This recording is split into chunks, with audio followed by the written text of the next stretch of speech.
ఈ క్షణము 2 కేకులు మన మధ్యలో ఉన్నవి. ఒకటి మన సంఘస్థులు ఈ కేక్ తీసుకొచ్చారు. రెండవది ఈ కేకు ఆర్మీ జవాన్ తీసుకున్నానా ఆయన గ్రీటింగ్స్ పంపుదాం. ఈరోజు నిర్మల్ జిల్లా సోన్ మండలానికి చెందిన ప్రస్తుతం ఢిల్లీలో ఆర్మీ ఆఫీసర్గా పనిచేస్తున్న సునీల్ కుమార్ గారు ఈరోజు వారి పుట్టినరోజు సందర్భంగా వారు ఈ కేకును మనకు పంపించారు. వారికి ఒకసారి కనుగొడదామా?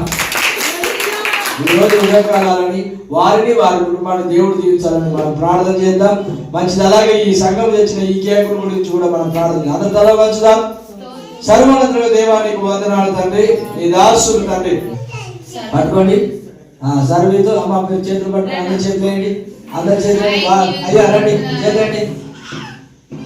Happy new year, happy new year, happy new year.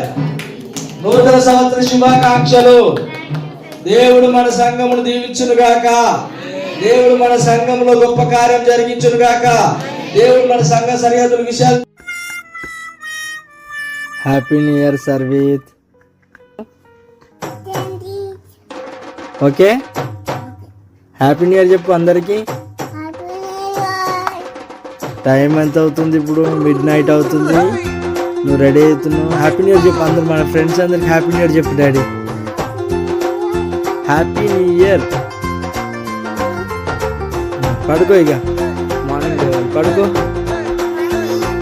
Happy new year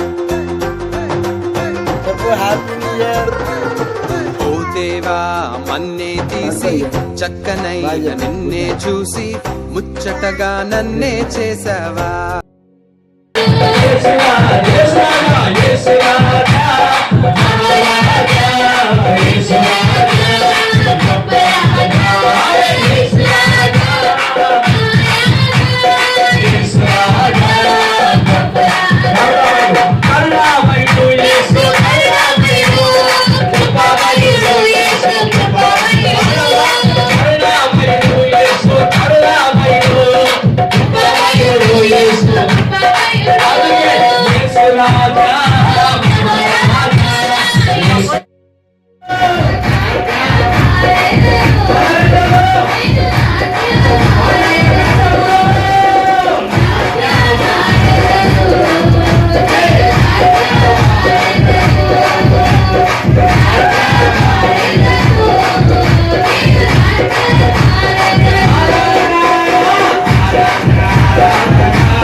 ఆయన నిన్ను ఉద్దేశించే మాట్లాడుతున్నాడు. ఆయన నిన్ను చూస్తున్నాడు. సంగమా, నువ్వు ఏ పరిస్థితిలో నిలబడ్డావో, ఎలాంటి సమస్య చేత నీవు ఉన్నావో ఆయనకు తెలుసు.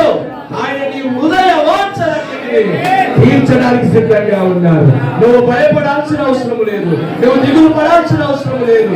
ఆయన కొరకు నిలబడి చాలు, నూతనమైన కార్యము ఆయన నీ జీవితంలో జరిగించునుగాక.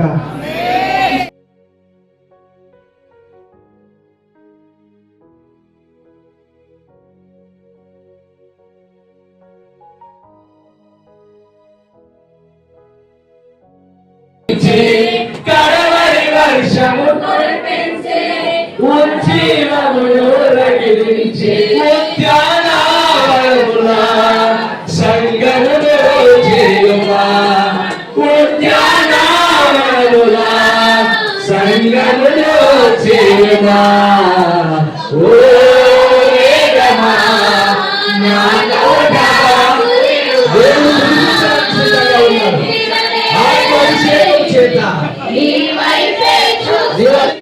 తప్పుకోకు, మందుల నుండి తప్పుకోకు. ఆయన నీ వైపు చూస్తున్నాడు, నేను ఆశీర్వదించడానికి, నీలో మేలు జరిగించడానికి. ఎందుకంటే దేవుడి దృష్టిలో నువ్వు ఎంతో శ్రేష్టమైన వాడు తల్లి, దేవుడి దృష్టిలో నువ్వు ఎంతో విలువైన వాడు. దోమకొండ ఏఎస్ఐ, నా పేరు సుబ్రహ్మణ్యాచారి. ఈరోజు సార్ పిలవగానే మాకు విలువైన సమయాన్ని కేటాయించి మీ దగ్గరికి వచ్చినందుకు మీకు నూతన సంవత్సర శుభాకాంక్షలు తెలుపుతున్నాను. అందరికి కూడా, అందరూ కూడా ఆయురారోగ్యాలతో, సిరి సంపదతో, ఆయురారోగ్యాలతో, పిల్లపాలతో ఉండాలని మనస వాచ కోరుకుంటున్నాము. మా పోలీస్ తరఫున ఏదైనా కూడా మీరు మా హెల్ప్ తీసుకోవాలి, ఏదైనా సమస్య ఉంటే మాకు చెప్పాలి అని మీకు తెలియపరుస్తున్నాను. మీరందరూ కూడా ఈ సంవత్సరము అందరూ కూడా నూతన సంవత్సరం సంతోషంతో ఉండాలని మేము కోరుకుంటున్నాం. ఓకే, ధన్యవాదాలు. కూడా పోలీస్ తరఫున తెలపడం ఏంటంటే సార్ చెప్పినట్టు, ఎందుకంటే ఈ పండగ వాతావరణంలో అవసరమా అని నేను అనుకున్నాను. సమయం సార్ ఇచ్చినందుకు ధన్యవాదాలు. ఏం లేదమ్మా, ప్రతి ఒక్కరికి కూడా మీ కుటుంబ సభ్యులకి బయటకు వెళ్ళేటప్పుడు హెల్మెట్ ధరించి ప్రయాణించమనండి. ఎందుకంటే మన దగ్గర ఈ సొసైటీ బ్యాక్ సైడ్ ఉన్న ఒక నిఖిల్ రెడ్డి అనే బాబు బుల్లెట్ మీద వస్తూ మార్గ మధ్యలో వస్తున్నటువంటి ఒక సైకిల్ వ్యక్తిని యాక్సిడెంట్ చేయగా అతను చనిపోతూ ఇతను కూడా కింద పడిపోయాడు. బుల్లెట్ మీదకి వెళ్ళి పడిపోయి చనిపోయాడు. చిన్న వయసు, 22 సంవత్సరాల వయసు. ఆ వయసులో చనిపోవడం అనేది తల్లిదండ్రులకి చాలా బాధ విషయం. మేమేదో మీకు ఫైన్ వేస్తున్నామంటే మీ మీద ద్వేషం లేదు, మాకు కోపం లేదు. నా సొంత అన్నయ్య కూడా హెల్మెట్ ధరించక మా సొంత అన్నయ్య 2013లో చనిపోయినాడు. చనిపోయినప్పుడు ఆ కుటుంబం ఎన్ని సమస్యలు ఎదుర్కొన్నారు, ఎన్ని ప్రాబ్లమ్స్ ఎదుర్కొన్నారో నాకు తెలుసు. అలాంటిది ఏ కుటుంబంలో కూడా అలాంటి సమస్య రావద్దు, బాధలు పడద్దు. భర్త లేకపోతే తల్లిదండ్రులకి, పిల్లలకి, కుటుంబ సభ్యులందరికీ ఎన్ని సమస్యలు, ఎన్ని బాధలు ఉంటాయో నేను లైవ్లో చూస్తున్నాను. మీరు ఎవరు కూడా అట్టి హెల్మెట్ ధరించి ప్రయాణం చేయమనండి. ఇప్పుడు మేము వేస్తాం, ఒక 100 రూపాయలు ఫైన్ వేస్తాం. ఆ 100 రూపాయలతో మాకు వచ్చేది ఏం లేదు. మీకెందుకంటే ఆ భయం అనేది ఉంది. అలా హెల్మెట్ ధరిస్తే సురక్షితంగా ప్రయాణం చేస్తాము, సురక్షితంగా మా కుటుంబానికి చేరుకుంటాము.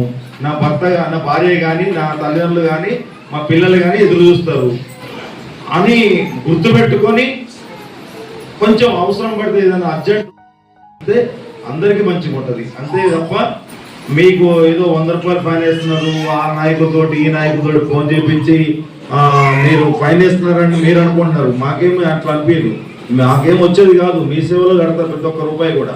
కానీ మీకు ఆ యొక్క కుటుంబము వీధిన పడద్దు. ఆ కుటుంబంలో ఇప్పుడు ఫర్ ఎగ్జాంపుల్ మన ఎస్ఐ గారు చనిపోయారు, బిక్నూర్ ఎస్ఐ గారు చనిపోతే వారి భార్య కానీ వాళ్ళ పిల్లలకి అనాథలు అయ్యారా లేదా చెప్పండి? ఏ హోదా అయినా ఎవరైనా ఇప్పుడు వారిని, వారి కుటుంబాన్ని, కుటుంబ సభ్యులను ఈ నూతన సంవత్సరంలో దేవుడు ఆశీర్వదించినట్టు అందరూ బిడ్డలు చెప్పండి కూడా దేవుడు భయపడతారు.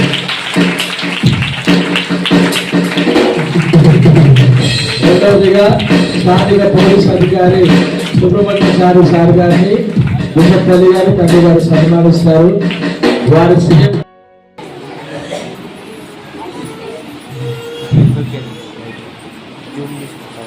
ఈరోజు నూతన సంవత్సర దినోత్సవ శుభాకాంక్షలు అందరికీ తెలియజేస్తున్నాం.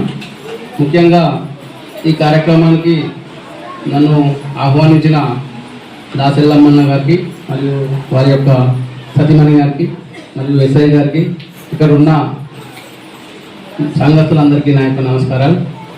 గత సంవత్సరం దేవుడు మనకు చేసిన మేలును బట్టి వందనాలు చెల్లించుకుంటూ ఈ నూతన సంవత్సరం కూడా మంచి మేలు చేయాలని ఆ దేవుని కోరుకుంటూ మీ యొక్క నూతనమైన హృదయంతో దేవుని ప్రార్థించాలని, మీ యొక్క కుటుంబాలు చల్లగా దేవుడు చూడాలని నేను కోరుకుంటూ ఈ అవకాశం ఇచ్చినందుకు